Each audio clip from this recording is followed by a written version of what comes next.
Hey church family, thanks for joining us for today's Daily Devotional.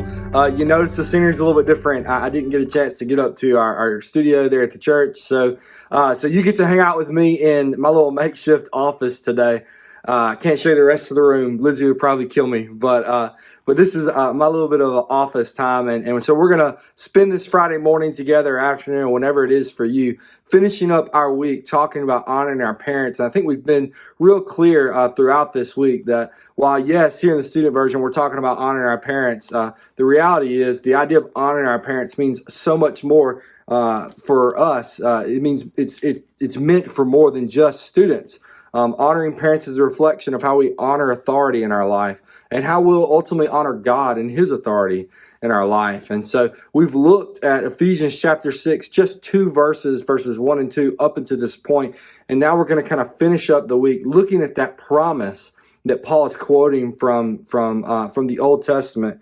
And it reads, so verse 2, honor your father and mother, which is the first commandment with a promise. And then the verse we want to focus on today, so that it may go well with you and that you may have a long life in the land. So this is a promise that Paul is looking at from Deuteronomy 5, verse 16. He's reminding his listeners or his readers of that promise, telling them, hey, if you will obey your parents, then you will live a long life and it will go well in the land that our Father has given us. And that's representative of those blessings that God promises to give us if we live with honoring authority in our life.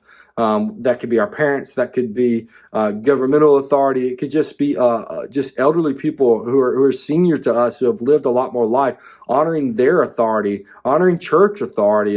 It could be honoring any authority. And I think what's interesting about this verse is this promise that God gives us, is that it just makes sense if we look at the life of those people who, when they were younger, did not honor their parents. And typically, if people don't honor their parents, they're not going to honor authority.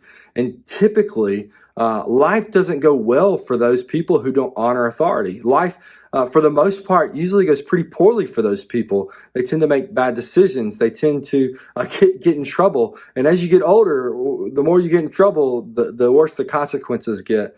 The more those consequences alter your life long term. And so this promise that God gives us it just makes sense. And here's the thing. I think that it makes sense because God promised it. I don't think that God promises this because it makes sense. I think it makes sense to us today because God orchestrated for it to make sense, because He's sovereign and because He's in control. And God wants to make that a natural reward for His people who honor the authority in their life. And so I hope that you'll keep that in mind, that you will keep in mind that you need to honor authority in your life. Students, if you're watching, you know, honor your mother and your father. Adults, if you're watching, that you would honor the authority in your life, whether it be governmental, whether it be authority at work, whether it be authority at church or authorities in your family.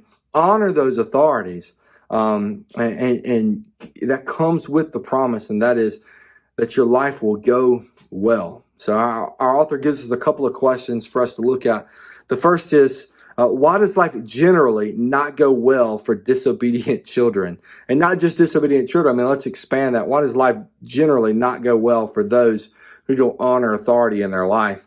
And then the second question, why do you think God ties a good and long life to obeying parents? I think we've discussed that just a little bit there, but I hope that you'll take that question and just kind of build on that. Really think through that idea. Why does God tie those two things together? And I think if you're really, really working on it, I think you're going to begin to see how our obedience and honoring of authority reflects how we should be honoring His authority. So I hope you'll take a moment, work through those questions. More than anything, though, we want you to know that we love you and we're praying for you.